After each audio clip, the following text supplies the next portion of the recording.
Welcome to the Financial Advisor Success Podcast, where you go behind the scenes with financial planner, speaker, and consultant Michael Kitces to hear stories of how leading financial advisors navigated the inevitable challenges that arise on the path to success, and get insight from leading industry consultants about how to break through to the next level in your advisory business. And now here's your host, Michael Kitces. Welcome, everyone. Welcome to the 361st episode of the Financial Advisor Success Podcast. My guest on today's podcast is Peter Taboris. Peter is a partner of Park Avenue Capital, an advisory firm affiliated with Northwestern Mutual based in New York City that oversees $2.4 billion in assets under management for almost 1,400 client households.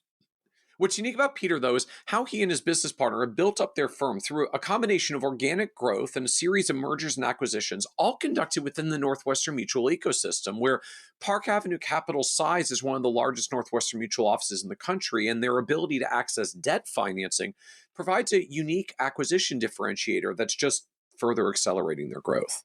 In this episode, we talk in depth about how Park Avenue Capital has grown to $20 million of revenue through a combination of organic growth and M&A activity, their approach to evaluating and valuing potential acquisitions, and the unique bank financing arrangements that they've been able to make to fund serial acquisitions over time.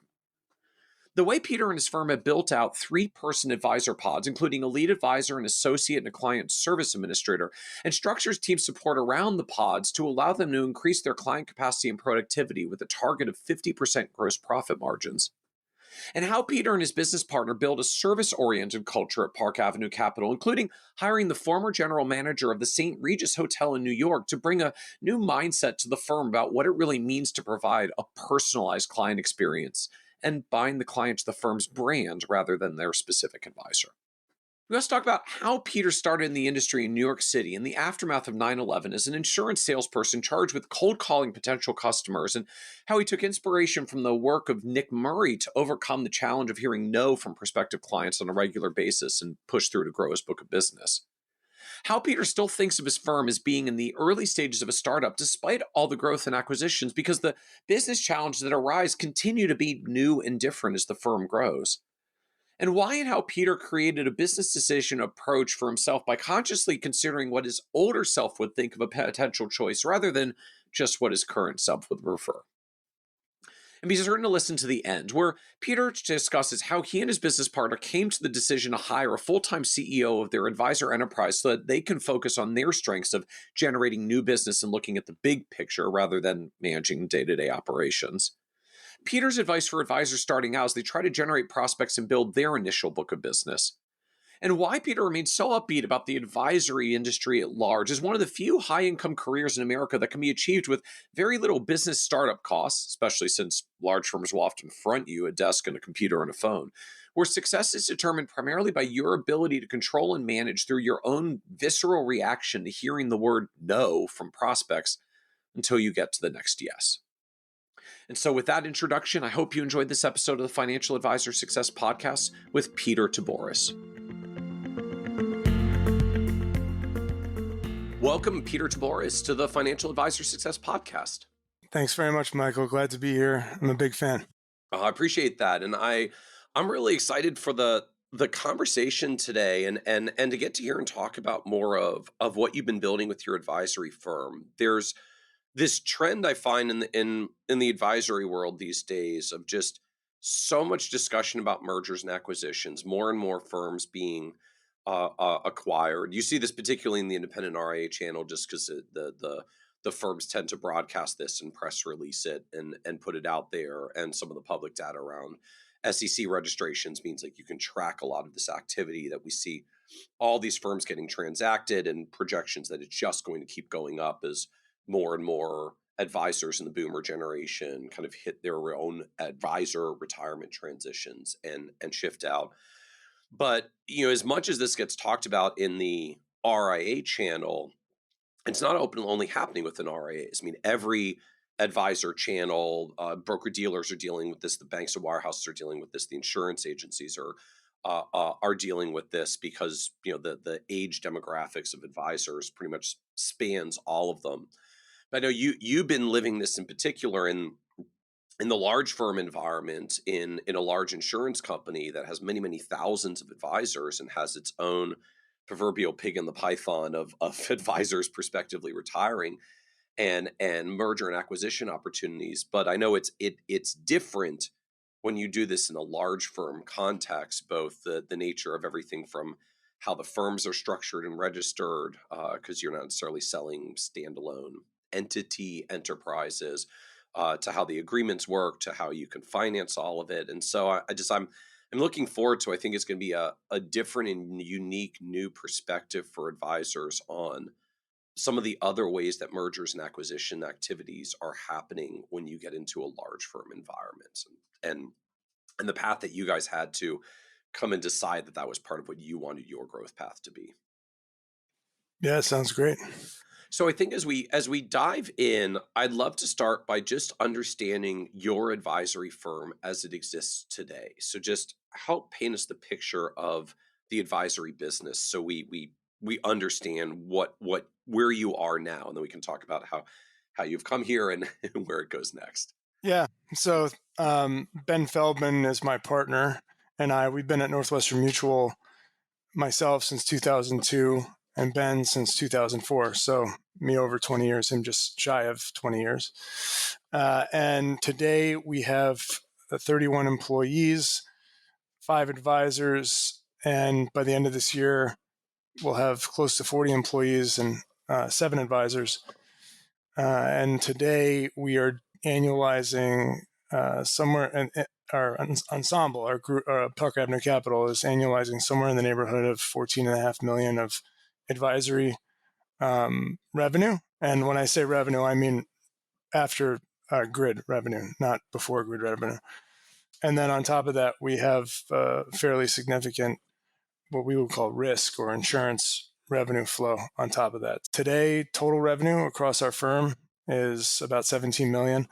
And by the end of the year, we'll be annualizing about 20 million. Okay. And how many clients is this? So currently, once we're able to do another acquisition in November of this year, and after that point, we'll have 1,377 billing groups. So what constitutes a billing group? A billing group would be a family. So, husband, wife, kids, etc. Okay, so we kind of look like at it from a billing group a perspective. household Correct. unit kind of Correct. structure. Correct. Okay. And I would say just the composition of those households, our billing group average is across those 1,377 clients is about $2 million. And when you look at the breakdown of the households themselves, about 6% of our revenue comes from the bottom 30% of billing groups. And so if you remove the bottom 30% of billing groups, our household average goes to 2.4 million. So we're very intentional in terms of using that data to drive decisions around minimums and who we're acquiring. And we can get into that more as we go on. And so then what's the overall AUM base for the firm? Right now, AUM base is 2.4 billion. And at the end of this year, it'll be 2.7. So I'm also wondering that this world of billing groups and structure, I know for a lot of firms that have built in the insurance world, like you got advisory clients that have sort of assets under management and recurring revenue. Excuse me.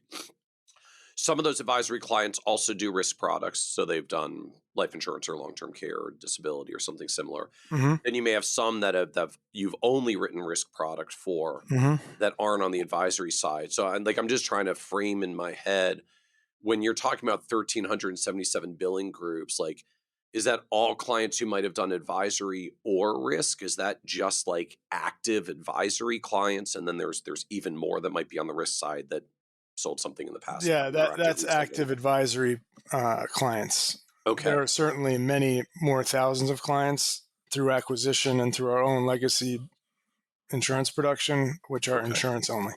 Okay. So you have sort of indirectly, like there's an even larger base of clients who might still call the office because they have a servicing need to update a beneficiary designation from a policy they got 7 years ago or something. But when we talk about billing groups, like active advisory AUM style Correct. clients. And then on the come, We have, through acquisition and then through our legacy insurance production, billions of dollars of permanent death benefit on the books, which ultimately, if we're asleep at the wheel, the Northwestern Mutual retention of death benefit in-house is about 15%, which is pretty, I mean, it should be more. So we figure if we can do a little bit better job than Northwestern Mutual, we'll be able to retain a bunch of AUM as clients, as we're able to realize death benefits. Okay, so just the whole dynamic of if you wrote the insurance policy, there is a 15%, roughly 1 in 6 chance that when the insured person passes away, that family members who receive the death benefits may continue to work with you, right? A husband dies and death benefit goes to the spouse who continues to work with you, or parents pass away and some of the kids continue to work with you. And I think the benefit of, integrated clients, so we call clients that have both advisory and risk integrated, the percentage of retaining death benefit with integrated clients is higher than the company average for sure, because you already have assets, you already have a financial plan with the family, et cetera. And in fact, in our valuation criteria for buying practices that have estate planning, which names Northwestern Mutual the successor trustee for both insurance and investments, those practices are worth more to us than those that don't. So because we have a higher probability of retaining those dollars in the event of the family's death. So I'm curious about just hearing some of these numbers. You said 1,377 billing groups. So I'll sort of think of like client households. Mm-hmm. I think you had said 5 advisors. Mm-hmm.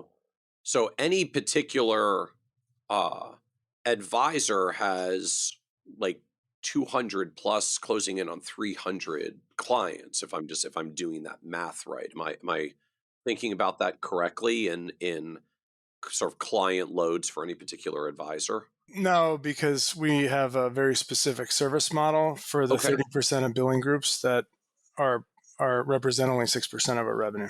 So Okay, so you've got kind of an alternative, quote unquote, small client structure of what you do correct. with those small households. Correct. So can you tell us a little bit more about what that looks like? Yeah. So if we think about and we're still defining segmentation, and that's an ongoing thing. But right now, anyone that's under $500,000 of advisory goes to what we would call a small case desk, which is staffed with advisors that are charged with meeting with or trying to meet with clients once a year. Maybe those clients Okay. get an updated financial plan every couple of years, and there are institutionalized touch points that we are trying to connect with those clients on a regular basis. And so an advisor that's working the small case desk, along with a second chair advisor and some other support around them, if they're charged with meeting a client once a year, they have the capacity much more than advisors that are meeting with clients with billing group averages of 2.5 or 3 million a year Right. that require 4 meetings a year.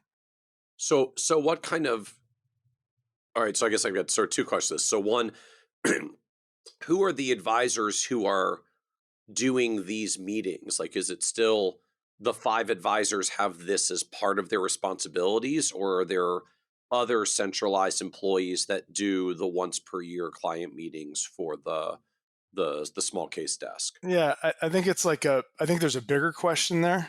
Okay. And it's really around most advisors operate their business as a lifestyle practice. It's not really a business. And when you look at industry data, which we've dug pretty deep in the investment news studies, generally speaking, average clients per advisor in a super ensemble, which we are classified as today, they're servicing 87 clients per advisor at a billing group average of about $1.5 million per client. And so the natural question you ask yourself is, okay, if this advisor is seeing 87 clients a year, and does, in our service model, $1.5 million client, does it need to be seen 4 times a year? But let's just say that advisor is seeing a client 4 times a year, and there are 60 working days a quarter. That means that advisor is having 1.5 meetings a day with clients. And so what are they doing with the rest of their time? Well, they're trafficking for new business. They're doing some of their own prep work for cases. Maybe they're doing more service requests than they should. I mean, in the end, the most expensive line item in any super ensemble P&L are advisors.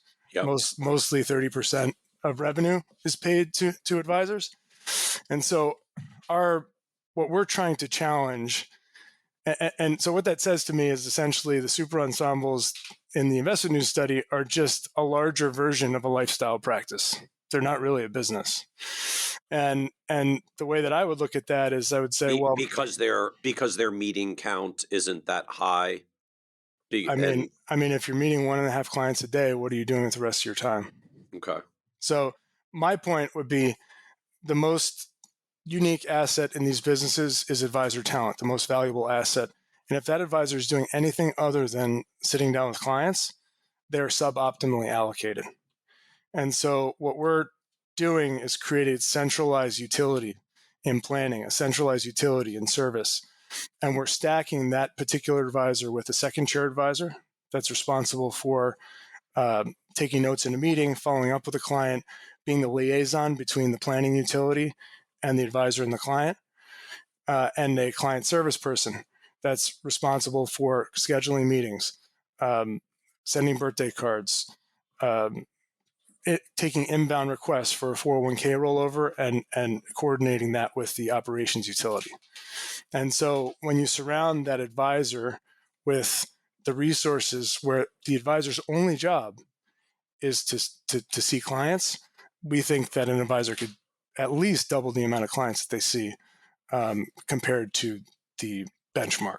So when I hear like 5 advisors in the firm, that's essentially 5 advisors that are in this like lead advisor. Your job is just like talk to clients, interact with clients as much as possible. And then each of those 5 would have a associate advisor that like sits second chair with them. Correct. To do all the support work that goes along with this. Correct. And then you'd have a customer service person, and we're called that a pod.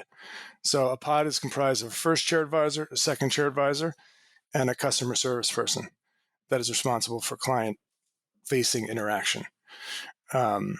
And so like so that's one of the drivers. So our goal is not to be at 30% profit margin or 35% profit margin, which is the average in super ensemble. Our goal is to be at 50% profit margin.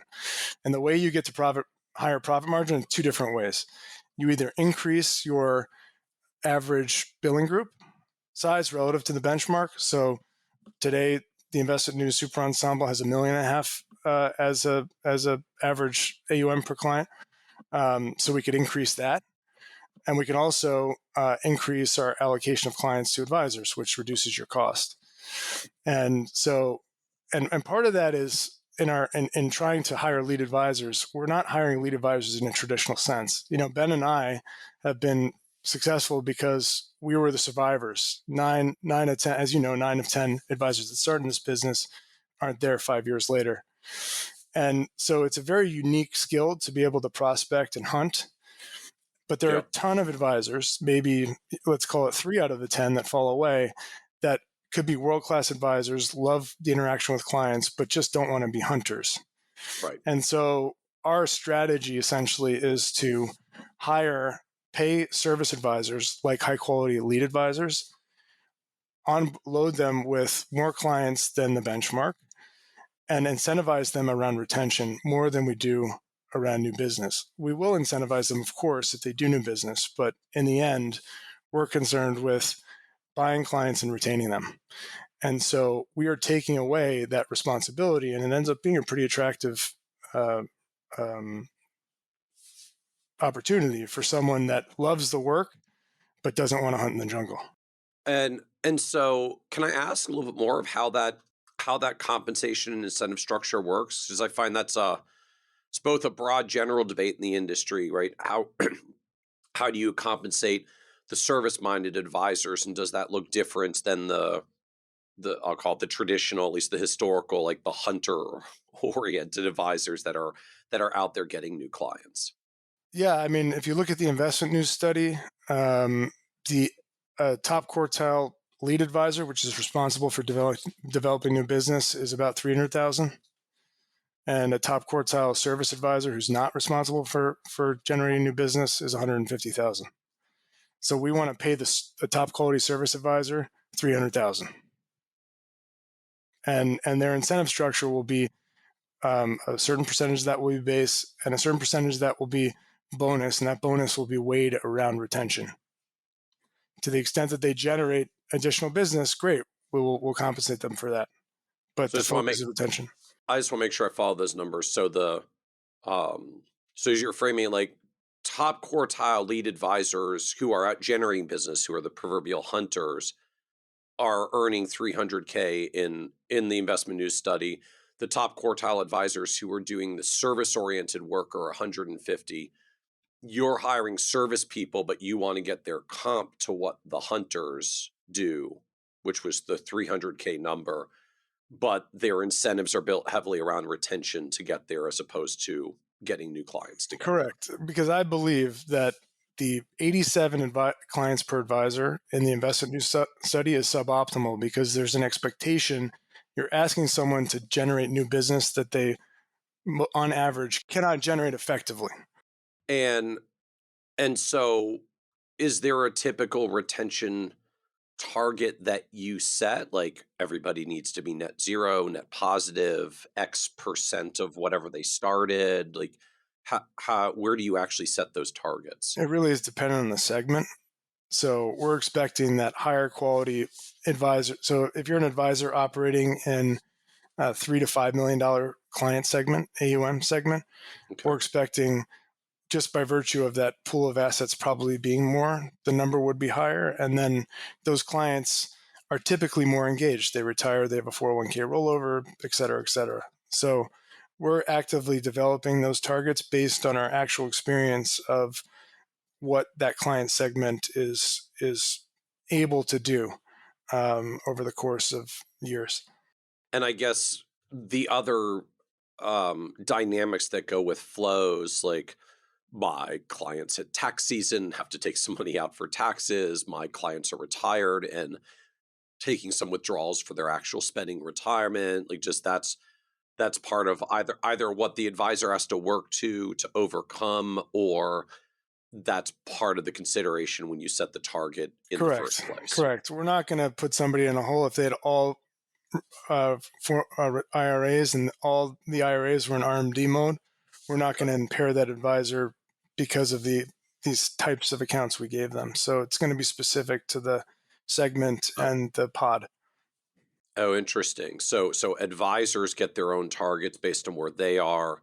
So I guess you're kind of mentioning a lot around segments. Like, is there a standard set of segments? Like, what are the segments? How do you think about segmenting this huge 1,000+ client base? Yeah. So anyone under 500,000 goes to the small case desk. Anyone between 500,000 and $1 million is a C. Anyone between 1 and 3 million is a B. 3 and 5 million is an A, and above 5 million is an A+. And all of that is really around revenue. We're solving for our segments based on the amount of revenue that each client group is generating. So, as an example, clients that are in the C will get one meeting a year, and the plan will be updated every year, every other year, or if there's some sort of life event. If they're a B, so 1 to 3 million, they're getting two meetings a year, and the plan is updated every year. 3 to 5 million, the plan is an A, and they're getting 3 meetings a year with a plan update every year, obviously.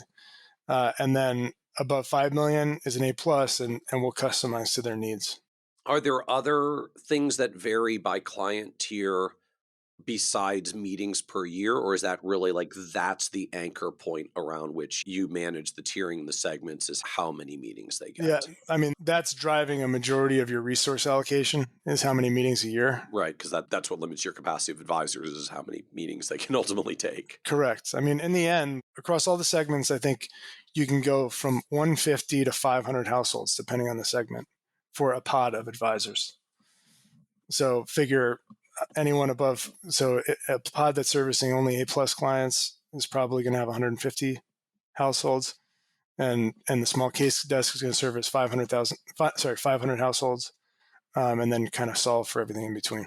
Okay. Yeah, that was going to be one of my other questions, like what is the target count? And so that's where you end up, like a pod, which is basically three people, like my senior advisor, my associate advisor, my client service manager. If you're all A plus clients, multi-millionaires, your capacity might be 150. If you're all small clients under 500,000, then your capacity may go up to 500. Yeah. But And think about, yeah. But and so think all of that, if I'm mathing that well, like basically everybody's coming in somewhere in the neighborhood of like 400 to 500 meetings per year. That's kind of yeah. where that blended rate comes out to be. Yeah, I think 150 divided by 60 is, yeah, I think that's reasonable. How many is that a day? Um, Let's see, 500 meetings a Still, year like it's is, close to two per day. I right, mean, if right. you're if you're roughly 200 to 250 uh working days a year, right?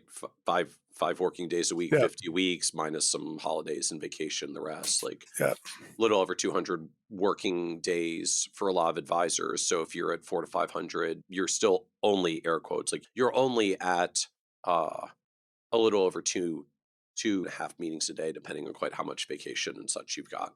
yeah. I mean, I think some of that number is skewed by the small case desk Right, because it right, right. represents such a large percentage of the billing groups. But that's an interesting point as we talk about acquisitions. That's actually pretty uniform across every book that we've looked at. Is that only 6% of the revenue represent about 30% of the billing groups? So we are not planning on losing the uh, households under 500,000. They're all important, but all of our deals are underwritten assuming that the $500,000 billing groups or lower just leave the day that the transaction happens. And you said, in addition to meetings, like you have tried to institutionalize other touch points to clients on a regular basis. Can you talk a little bit about what the other touch points are and just how you guys are doing that and pursuing it? Yeah. So one of the things that I did a number of years ago, which has been an amazing benefit to our business, and I think can be a benefit to others. Our business ultimately in the end is a customer service business. And a couple of years ago, I asked myself the question, who are the best customer service people in the world? And the most underappreciated best customer service people in the world are general managers and assistant general managers of the world's best hotels. So I hired the GM of the St. Regis in New York as our chief experience person. And it's transformed the way that we interact with clients on a day-to-day basis. And the idea is that each pod will actually get an assistant general manager like person that's in charge of running the sub experience of that pod, all under the supervision of Brendan, who's our chief experience officer. And so the goal in that experience is the overarching goal is to transform the experience of anyone that touches our organization, which would include clients, joint work partners, acquisition partners, home office people, anybody that ever touches us. And I think that starts with just the feeling you get, or engineering an experience with a feeling that you get when you walk into a world-class hotel and realize that everything's taken care of. So the nuts and bolts of that are, every client when they're onboarded, so one of our customer service experience people actually ask probing questions about their life, their family, what their likes and dislikes are. And especially in segments, A segments above 3 million and above 5 million, the pod is creating a very specific marketing plan for that client, not for the segment.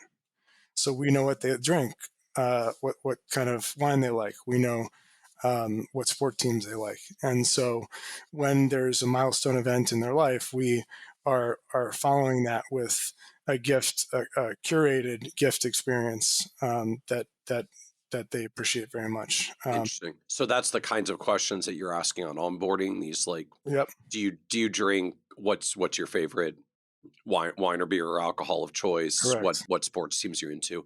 And you correct. said your client service administrator folks ask that? So it's not coming from the advisor, that's coming Correct. from the service team? Correct. We are not. I mean, the advisor might pick that information up in a discussion with the Sure. client, but we want that. We want the advisor is not responsible for curating the experience, other than the financial planning experience when they're in front of that client. Well, that's Everything, interesting framing. everything else, we are institutionalizing and creating essentially a mass customization experience model.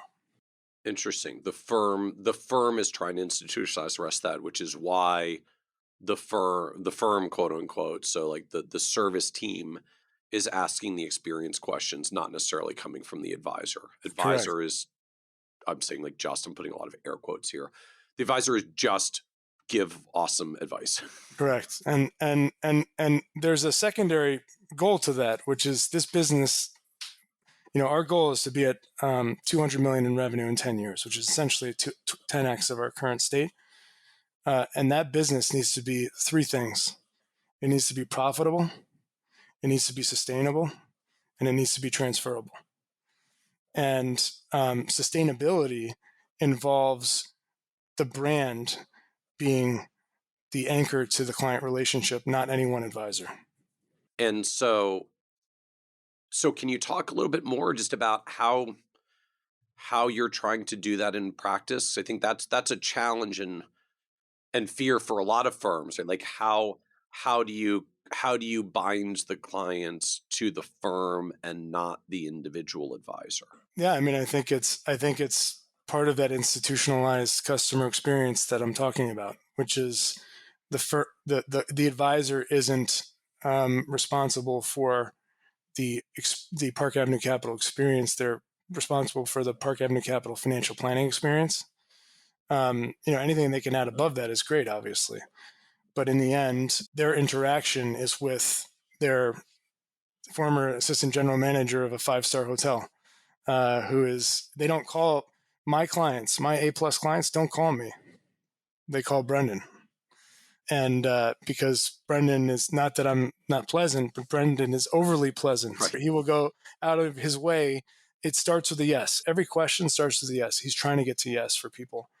And, he's warm and he's engaging. And, that is his mojo, is that's my mojo, is strategy, planning, and working with clients. His is creating an experience which transcends financial planning.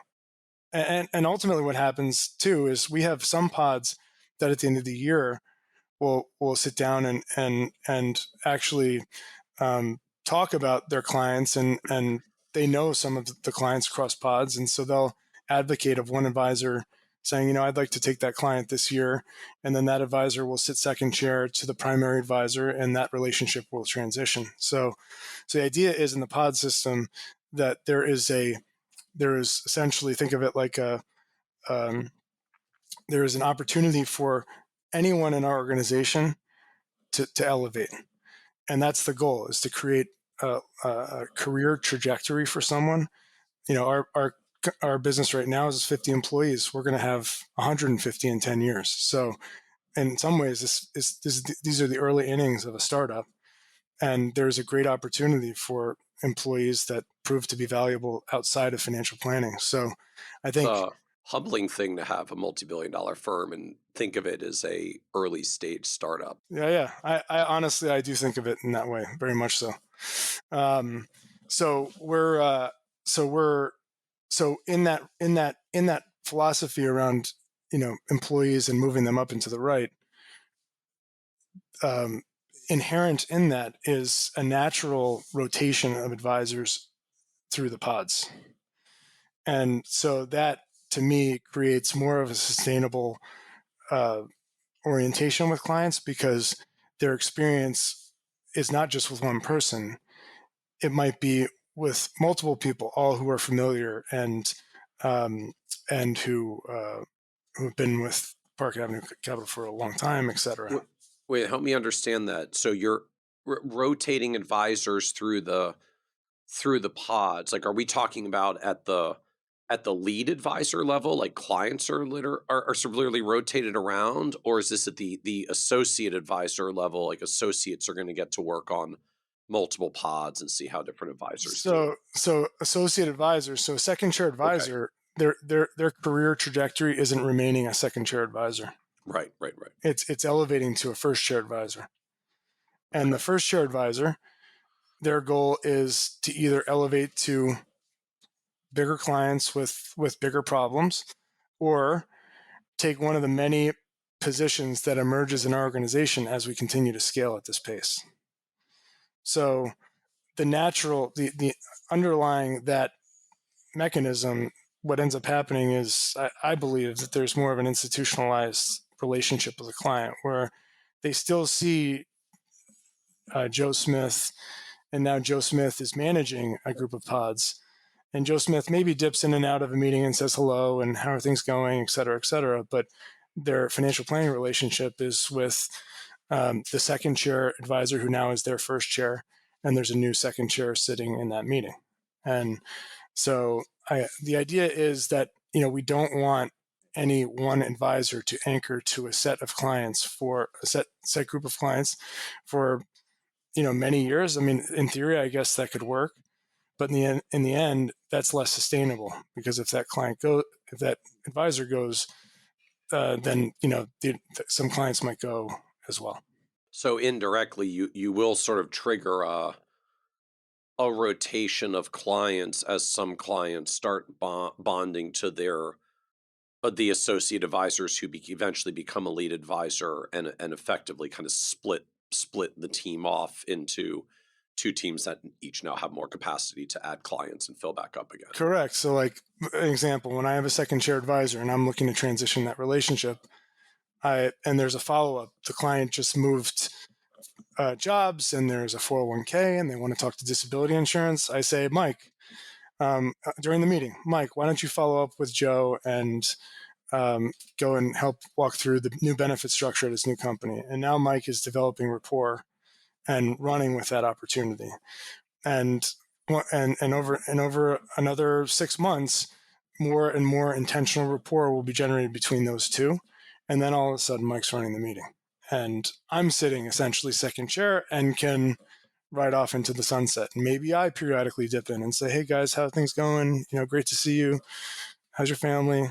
But I think that's the goal, is to constantly redefine our segmentation. We want to continue to move up into the write-in segmentation, have our advisors who are now more experienced and are great advisors to continue to evolve and develop and work with bigger and more sophisticated clients. So this isn't a static role.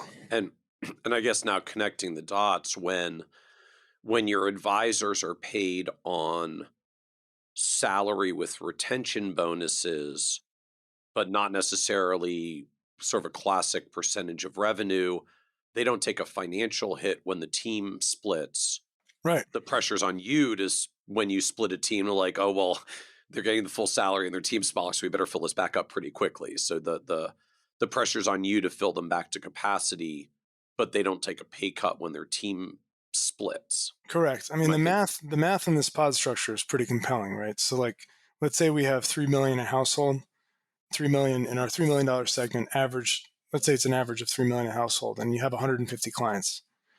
That's 450 million in AUM. At a 70 basis point asset yield, that's 3.2 million in revenue. Right. That's over 3x per advisor compared to the benchmark super ensemble.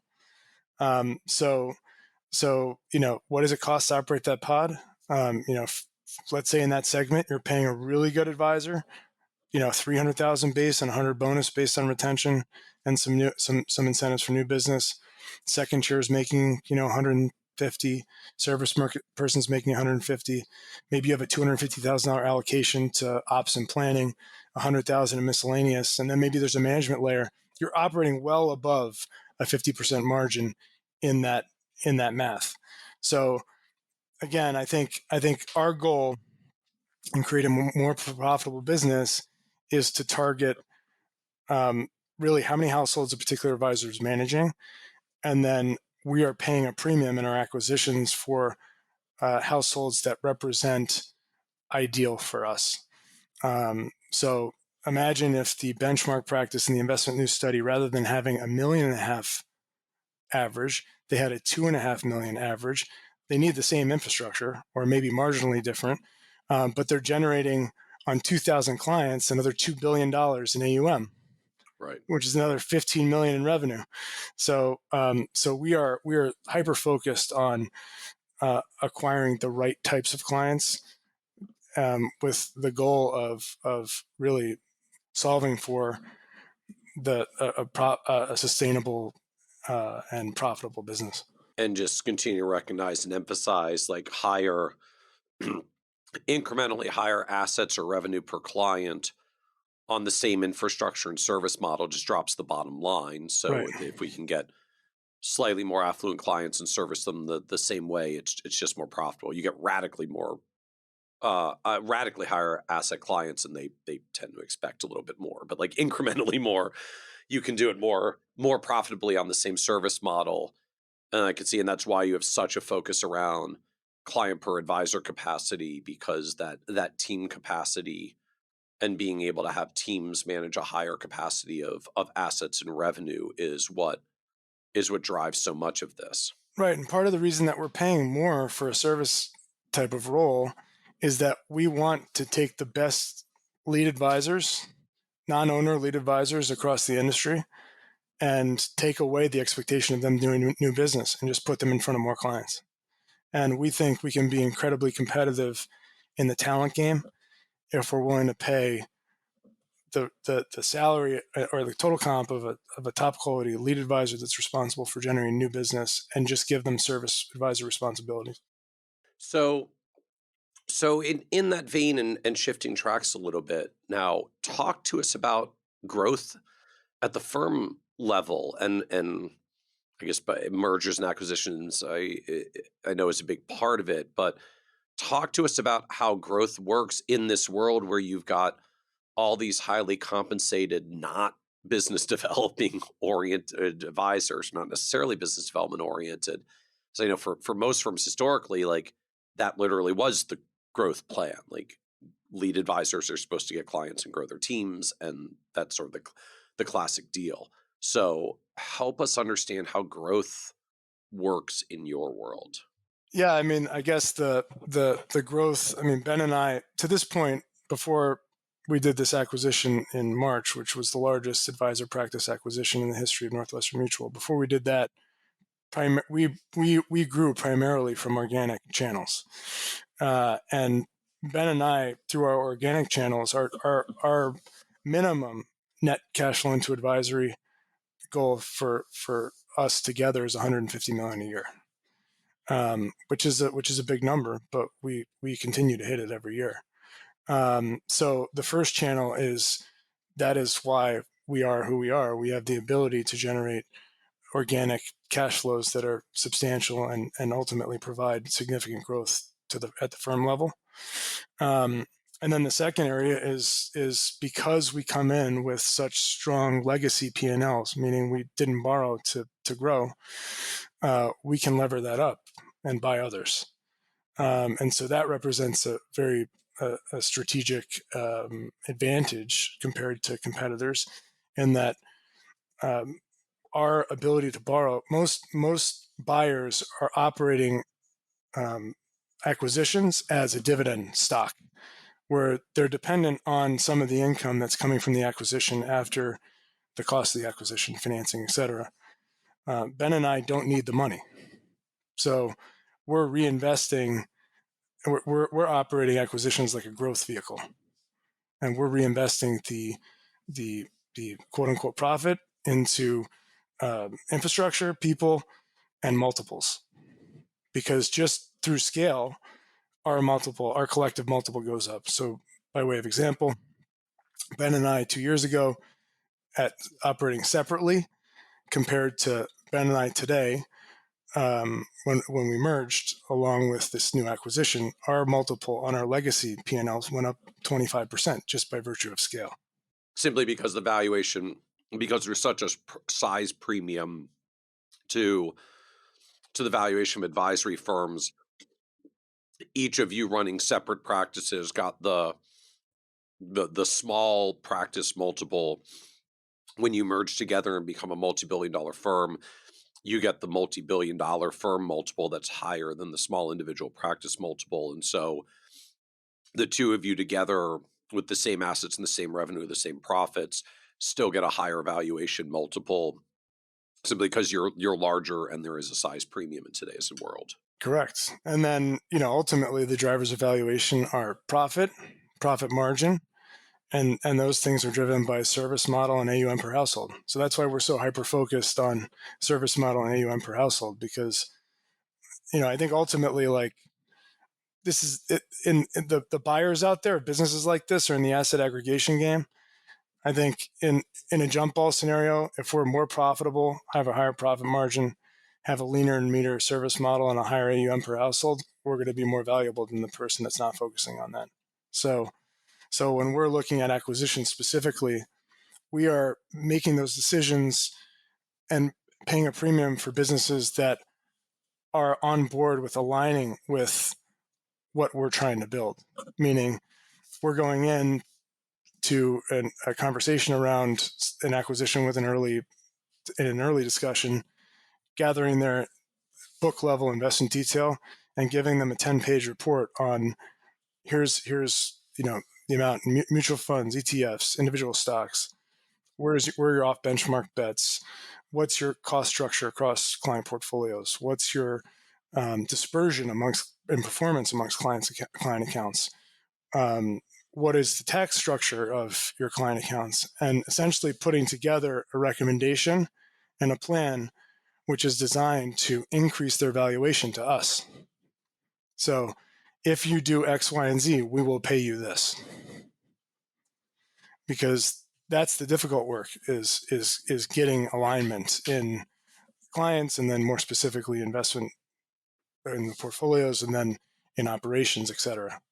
Wait, and so you'll consult with your advisors you prospectively might want to buy about how to make their firm more expensive for you. Right. Because it's expensive regardless. If we're having to reorient the clients, that's expensive for us. So we would rather have them reorient the clients, and that's and it's a cost either way. But I guess from the business end, if you acquire them for cheaper and then have to retrain or restructure their clients and their practice to align to you, you run the risk that doesn't go well and the deal blows up. Correct. If they do the work, you have to pay a little bit more, but you're buying essentially a higher quality, less risky Correct acquisition from your perspective. Correct.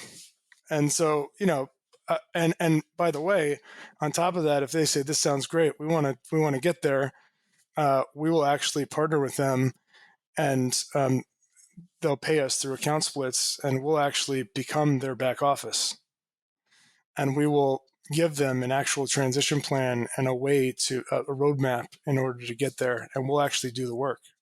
As long as they're reorienting the clients, we will provide the infrastructure and support and back office to make it happen. But there are other drivers of valuation, right? So investment alignment is a really important one. So we're asking questions like at the client level. So remember, we're not looking at evaluation at the top. We're actually digging into the client data. So when was the last time the client had a financial plan done and discussed? How old are they? What's the household AUM? What is their broader net worth? What is the net cash flow at the account level? How long have they been a client? Are they integrated, meaning do they have risk products? What's their estate planning structure? Are you having that conversation? And so all of those things go into our valuation methodology. And so the clients that check all those boxes are exceptionally valuable to us. The clients that only have 3 of them aren't as valuable. So we're really digging deep. And so I'm envisioning basically like a ginormous spreadsheet that's got like all of these different factors. You toggle it for each individual client. There's some formulas that show like how much higher or lower your valuation multiple is as you check yeses and nos and amounts for each of these various factors. And then it all rolls up to one giant valuation for the practice in the aggregate. Like, is that a I think fair so. characterization of how this Yeah. flows? I mean, it's somewhat arbitrary, right? Because you're assigning you would be we're assigning a weighting that is valuable to us, but isn't traditionally used in a valuation multiple process. So we're actually using that, what we would call an index, a valuation index, to compare them against other businesses that we're looking at. So it's not directly translatable into a multiple, but it's used as to compare other benchmark practices or businesses that we're looking at. And we have done extensive modeling with consultants around what we are willing to pay based on AUM, service model, et cetera, for various businesses. So we have a very complex financial model that allows us to toggle the average household per relationship multiple, and we can forecast based on a certain pace of acquisitions what our profit will be, and ultimately what this business is worth in years forward. So I want to make sure I understand this like valuation in index. So because you're in the Northwestern system, so there's probably, I don't even know how many thousands of advisors now. I think Many. it's about 7,000. Okay. So you've got lots of practices you can potentially look at that might be of interest. So There's probably less than 1,000. okay, it's still a pretty darn big market of firms. So so in a world where there's 1,000 firms that you might be able to buy, if I'm understanding correctly, the dynamic of the valuation index, like you've got some target of this is the multiple we're willing to pay for a good fit firm based on our financials and the model that we need going forward. So then we might look at 5 different firms that we're considering, and each of them gets a relative valuation index weighting. Like this is Correct. 1.2 times more valuable than the benchmark practice Correct. for us. This is 1.1. This is only 0.9.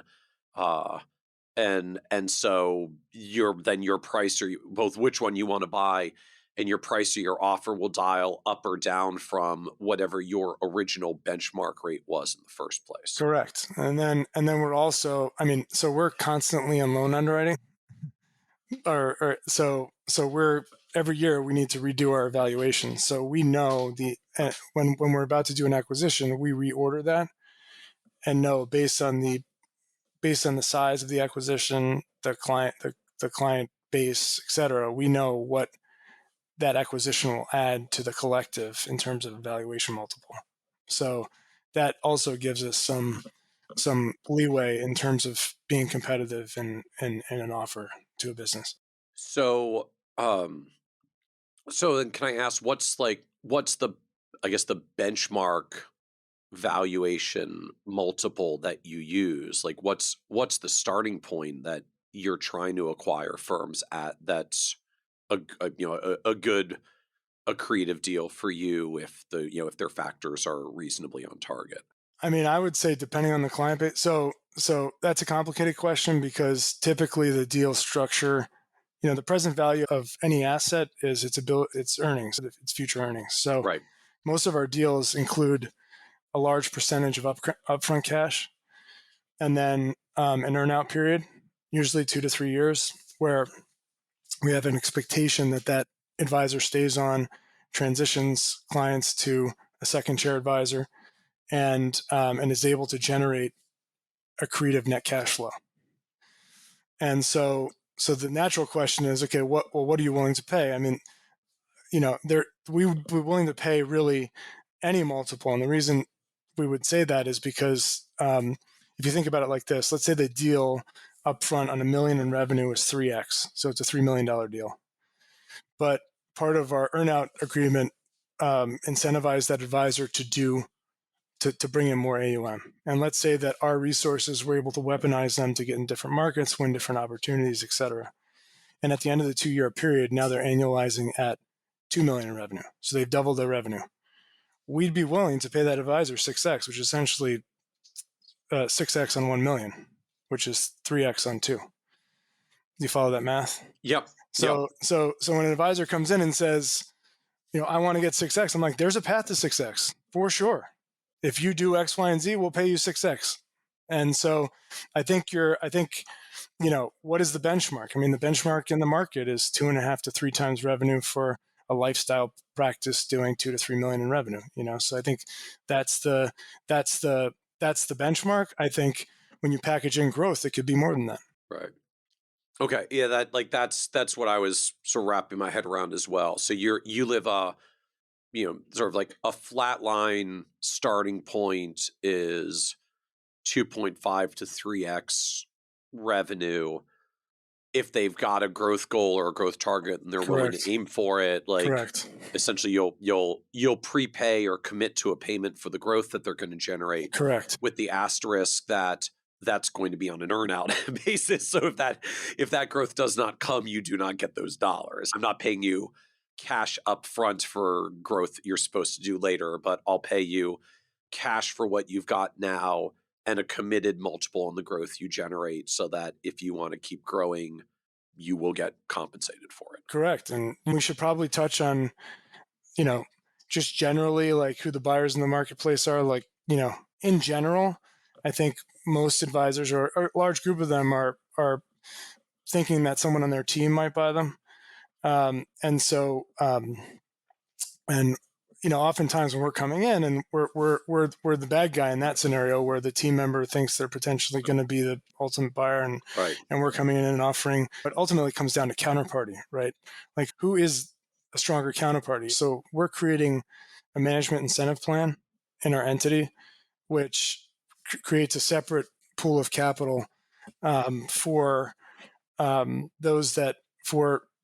potentially G2 advisors who feel a little, burned by the fact that they're not going to be buying the business, and essentially aligning the G2 advisor with the seller and saying, if you guys hit certain goals over your remaining working relationship, you're going to earn your way into the management incentive pool to a business that if we end up getting to 200 million in revenue, we're talking about over $1 billion enterprise. So that can be meaningful.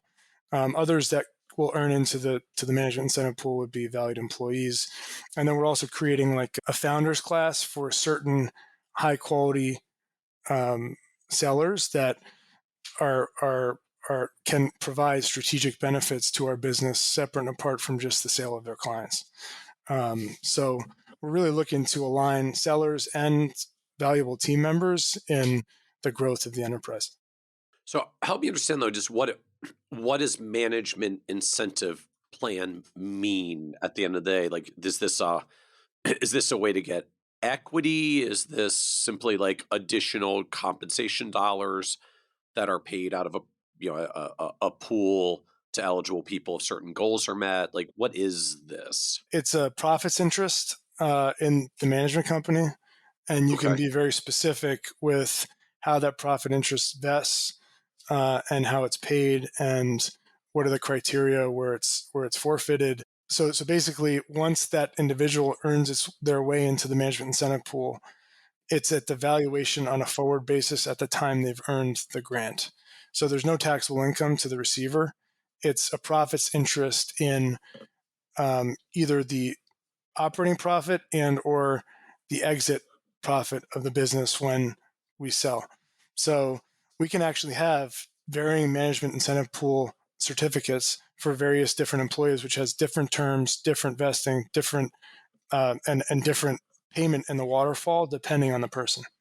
So now help me understand how you're financing acquisitions. Just a lot of firms do this just sort of industry-wide, like they go out to a private equity firm, they raise capital, which essentially means they issue shares to a private equity firm in exchange for cash that they then use to go and acquire. You had mentioned earlier, like we're in constant loan underwriting, and so it sounds like you're doing this more debt-based than equity-based as some other firms have done. So help us understand just how you're financing this acquisition system. Yeah, I mean, the equity is too valuable to give away at this point, just given our growth trajectory. So we, like I said, Ben and I are, because we haven't grown through acquisition in the past, we are exceptionally well capitalized and can lever up our P&L. And so, but it's not just P&L. It's we are levered together, and our whole lives are levered. Levered. And so, when you're thinking through financing and you're buying multiple businesses, the most important loan that you do isn't your first one; it's your fifth one. And so, because no bank is going to want to take second position, if you do a deal with one bank and you hit their capacity at a $15 million deal, the next deal you do, the first bank is going to give up their position, and the second bank is going to want second position. So you have to be partnering with institutions that have capacity and the ability to meet your needs in terms of financing. Okay, because if I'm going to do deals serially, like, I guess like hypothetical numbers, like I buy 5 practices for 2 or 3, $5 million practices. It costs me 2 or 3 million each, as we said earlier. So like I can get a 3 million loan and then another 3 million loan, another 3 million loan, another 3 million loan, another 3 million loan. But at some point, the bank, if it was a smaller bank, they might say like, look, we're only willing to do up to $15 million in total loans to Correct. any one customer, because that's part of the bank's Correct. concentration risk retention policy. Right. And so you're chugging along great doing these. You get to the 5th loan, you're now up to 15 million. You've hit the capacity cap. Right. The bank says, we don't want to do a 6th loan. We can't lend you anymore. You go to a second bank and say, we'd like to do a $3 million loan. And they say, well, sure, but we need to be in first position if your company defaults. And you say, well, I can't be in first position because the other guys with 15 million are in first position. So now either I have to refinance the whole 15 plus the next deal with the new bank, or I just have to find a bank that's got a larger capacity in the first place that isn't going to get capped so soon. Correct. And so in our strategy, we had to put, and I think this represents a competitive advantage for us. We found 2 banks that partner together to manage our capacity. So they're sharing in the risk. So we have the ability to go many, many millions in debt if we need it. Okay. So you found 2 banks that would work together to split the risk so you can get a higher borrowing capacity, which means you can run this longer on the current cycle before eventually you may still have to find the next bank that swims in bigger ponds when you get to a certain. Yeah, I mean, remember, size. so most of these loans are so in general in the industry, loans are amortized over 7 or 10 years. So, and incidentally, that's what makes the cash flow tight for a Generation 2 purchaser, is that valuations haven't really moved, and at 8%, the cash flow becomes pretty tight. So we're paying down a pretty significant amount of principal on an annual basis. So every month, as we pay down principal, that raises our capacity, and our organic growth raises our capacity. So I don't really see in our modeling in terms of like capacity. Our goal is to do at least 5 million acquisitions of revenue on an annual basis. This year we did 7. If we kept at 7 million and did 150 million of net new cash flow into advisory a year for the next 7 years, by 2030 we're at like 75 million in revenue at the enterprise level. So we're going to have, there's and all that while we're going to have been paying down amortization. So we've all modeled that, and it still works at that pace. Interesting, because I was going to say then just you just have to manage to this dynamic of, I think you'd said like closing in on 17 million of revenue this year, annualizing about 20 million. So just making like round numbers round and easy. Like if you could do a 50% margin on that, you've basically got $10 million of free cash flow. So that gives me a lot of both borrowing capacity, because I can borrow tens of millions of dollars before I hit typical debt coverage ratios that banks want to see. But that should give me enough cash that almost by definition, if I then buy a purchase that I finance over 7 to 10 years, my business is still very, very cash flow positive. But if I want to, I should have enough free cash flow to pay down some of my debt. Correct. Which then gives me more capacity the next year. So I guess the The piece I'm wondering though is if you've got that much free cash flow, like why not just buy with cash? Like why go through the process of the debt and take on debt and then use your free cash flow to pay down the debt that you could have just not taken because you have that much free cash flow? Like how do you think about using debt versus just paying cash when you've got such a profitable base? Well, Ben and I have 7 kids between the two of us under 8 years old, and we live in the New York Ooh. area. Uh, so it's an expensive lifestyle. But yeah, I mean, I think in our view, on an after-tax basis, so our loans are priced to the 7-year Treasury, our margins to the 7-year Treasury. And on an after-tax basis, at the rate with which we're growing, that's a reasonable arbitrage. So I'm not. Remember on an after-tax basis, we're borrowing at 3 if the rate's 7, or 3.5 if the rate's 7. So I'm totally comfortable with that as a hurdle for arbitrage. And cash, ultimately, we're investing heavily in infrastructure. We're going to hire a CEO, and that's going to cost us, $500,000 just to do that. We got to hire a new chief marketing person. We've got to. There's a whole bunch of hires in our strategic plan, and we want to remain nimble, and we can borrow, and the hurdle's not high, so we want to remain nimble. Interesting. So if I'm understanding right, there's kind of a blend of this just helps near-term cash flow, right? At the end of the day, if I'm getting 7 to 10 year amortizing loans, like it's a lot easier on cash flow to pay 1/10 of the purchase this year than to pay all of it from cash. So I get a short-term cash flow lift, which helps when you've got 7 kids under 8 in the New York City area. So there's a cash flow benefit, and then there's just sort of the pure economic arbitrage of debt financing in general. You're paying a margin over 7-year treasury that's adding up to a rate of about 7. After tax, that's barely 3 something. My advisory firm organically, I mean, just even markets on the AUM Correct. are It's 0.5. growing at better than that on average over time.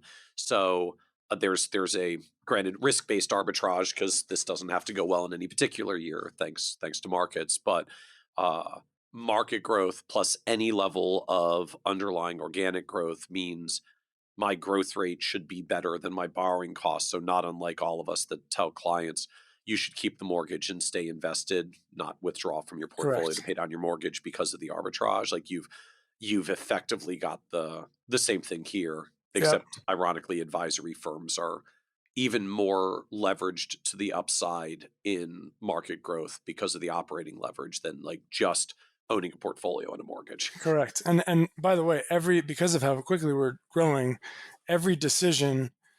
So I'm 43 years old. Every financial decision that we make at the firm level isn't asking my 43-year-old self. It's asking my 46-year-old self. And my 46-year-old self, my 43-year-old self is really uncomfortable hiring a CEO and paying them $500,000 a year. But my 46-year-old self is saying, don't be an idiot. You got to do this. So, and I think I think most advisors, I'm not investing in mutual funds. I'm investing in this. And there's going to be no better return on my savings over my lifetime than sticking to this. And so is that literally like you don't take profits out to put in investment portfolios, like you plow profits back into this because this is your way to grow with markets? Correct. Yeah. I mean, I would look at that as doubling. I would look at putting money in equities for myself personally as doubling down on equity. I mean, I already have enough market exposure in this enterprise. So, and it's levered. It's not just, it's market exposure on steroids because we're going to be highly levered. So what's the biggest challenge you're finding as you're trying to just execute on growth this way? I think there's a change management element that's challenging. We have Ben and I had teams. So Ben and I formally came together in 2021, and prior to that, we had just been operating as separate teams. And then we had this acquisition in 2023, which brought in a team. And so, up until, just recently, we've been operating somewhat together, but still as three separate and distinct teams. And so we've worked and done a lot of work on how we're going to bring everybody together to have a common goals, common vision, common mission and values, and actually come up with an org structure across the organization, what roles we need to fill in the near term and beyond that. And so I think just the change management in that is good. Just it's not just today; it's going to be ongoing because every business we buy comes with talent that we want to integrate probably, and that just requires a lot of change. Every seller that we're working with has been the top dog, and now they're not going to be making decisions. Right. So that is a significant, it's a factor that occupies a good portion of our day. Like, how do we manage that element?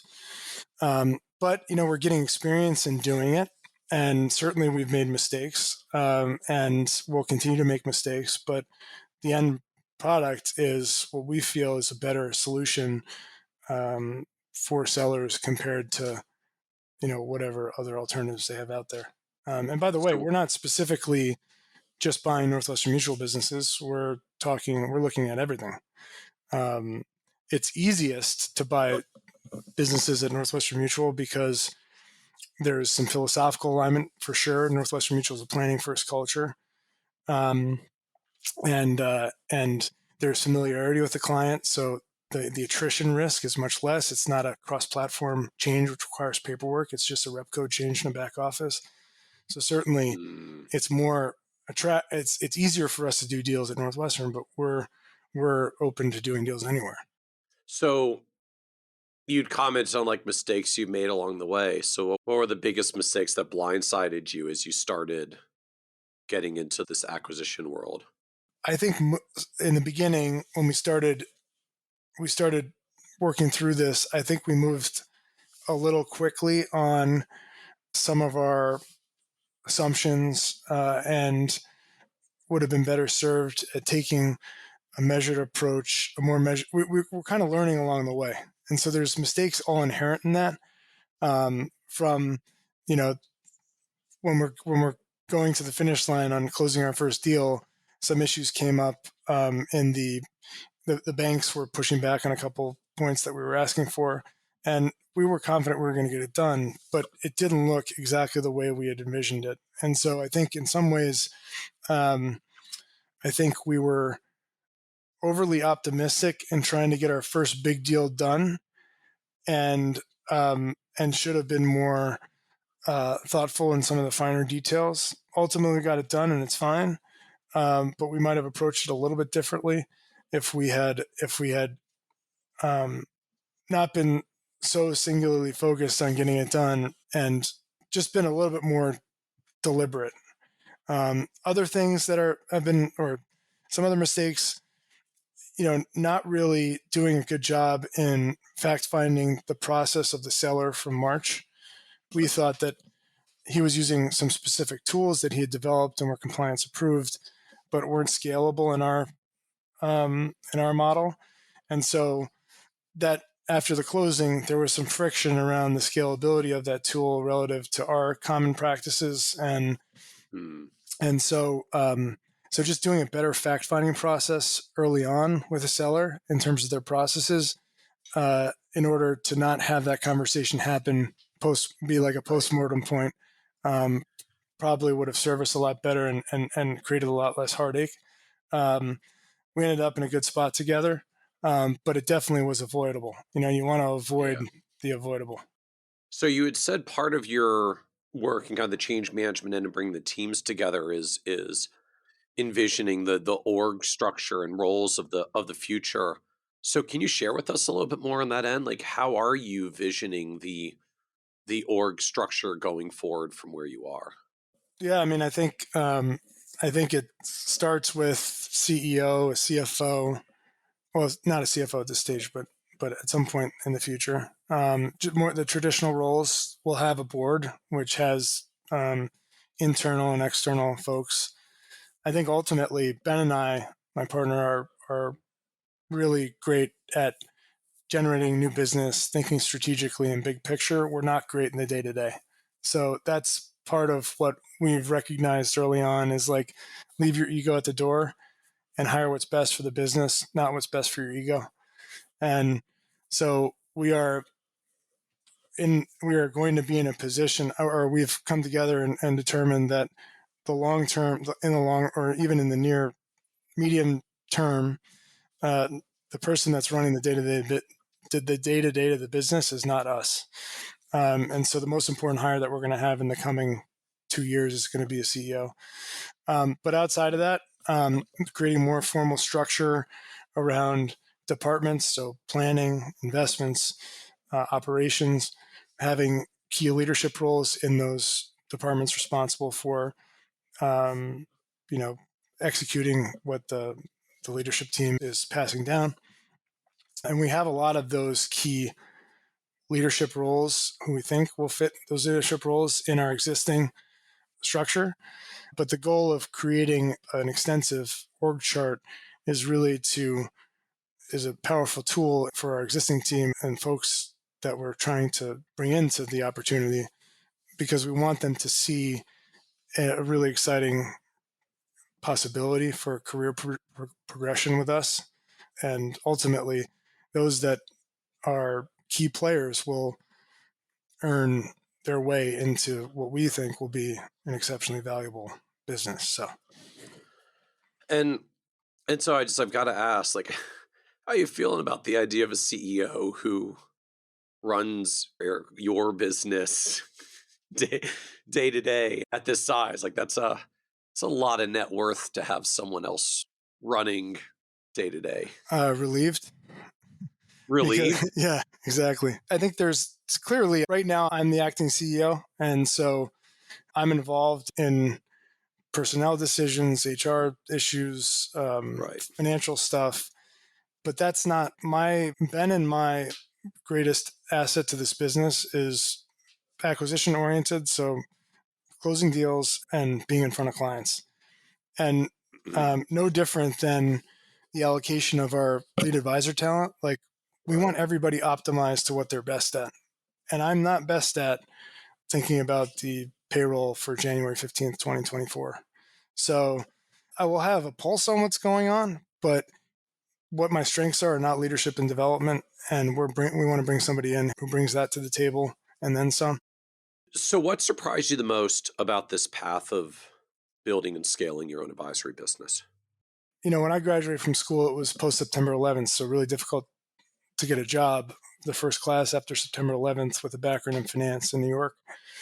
I had a transformational moment. So I started with Northwestern Mutual. I went to Cornell. I started cold calling Cornell people and had some success early on helping folks transactionally. So, retirement rollovers, education accounts, life insurance, disability insurance. And then I encountered Nick Murray, who I consider myself like the prime number one. There's no bigger disciple of Nick Murray than myself. And I read a book that was probably the most two books of his that were, if you haven't read these, you should read these like yesterday.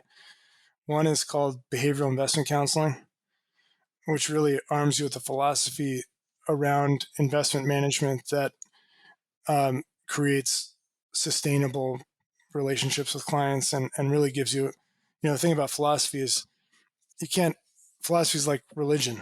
Like, you can't tell somebody all the reasons to not be Jewish if they believe that they're, if that's their religious belief. And I think it's the same thing is true here. Nick Murray arms you with the philosophy that's sustainable in any environment and really brings the focus back to investment behavior. And so that transformed my thought process around investment management. But more specifically, there's a book called Game of Numbers, which is a book designed for prospecting for financial advisors. And that is a must read. And there was a particular passage in Game of Numbers that resonated with me at this critical moment in my life where I would have taken a back office job in an investment bank at the time over, sweating it out, riding the subway to see people that didn't want to see me at investment banks downtown. The passage was basically equated our business to a slot machine, and basically draws this analogy that if you had a slot machine in your kitchen and you knew that you had to pull it you had to pull it a couple 100,000 times to get a payoff of $1 million, you would sit there unemotionally and just continue to pull that handle. And you brush your teeth, you pull the handle. You wash the dishes with one hand, you pull the handle. And ultimately you get paid your $1 million. And he equated that to picking up the phone or making an approach to clients in this business. Mm-hmm. And over time, to the extent, what was a really liberating moment for me was when I recognized that to the extent you're willing to emotionally disconnect from the no, and you're just willing to pull the handle, i.e. call clients or approach prospects or clients, mm-hmm. Your success is assured. Someone's going to say yes. And your ratio of no's to yes will improve over time as you get more experience and you learn more. But I would say that that's the most surprising thing to me in this journey, is that this is the only career that I know of that requires no startup costs. The firms that we all affiliate with, or the large firms, will front you the cost. They'll give you a computer, they'll give you a desk, they'll give you a phone. And all you have to deal with on a day-to-day basis is your visceral reaction to the word no. And to the extent that you have a management system in place to manage your emotions around that 2-letter word, you will be successful. And I'm the byproduct of that. And that to me is the magic of this career. I love it. So for folks who are listening, just if you were trying to scribble down book names, we'll have this out in the show notes as well. So this is episode 361. So just if you go to kitces.com/361, we'll have links out to the Nick Murray books as well. So Peter, what was the low point for you on this journey? Oh, I mean, there were many. I have a vivid memory of that. I referenced riding a subway down to an investment bank. So when I was, cold calling, it was probably around the credit crisis. So, the world is coming unhinged. I'm on primarily a commission-based job. I didn't have much fee revenue at that point. And I was meeting with anybody who would talk to me, and I was in a suit. And, I had friends who had moderate degrees of success doing other things. And I was a guy that went to Cornell who's, at least on the surface, being recognized as somebody with a briefcase selling life insurance. And I was going down to a well-known investment bank on the subway. It was 100 degrees outside. And I got stood up, and I was sweating, and I was standing outside this investment bank, and I was asking myself, what am I doing with my life? And right around that time was when I found the Nick Murray books, and what was probably a low point in this career really turned on a dime to a high point, in that I had a philosophy and a roadmap for success. And so, yeah. And then I would say another point, my mom was my office manager, and she was actually, her background was hotels, and that's where I got my idea about bringing hotel people into this business. And in 2015, she was diagnosed with leukemia, and then passed away in 2016.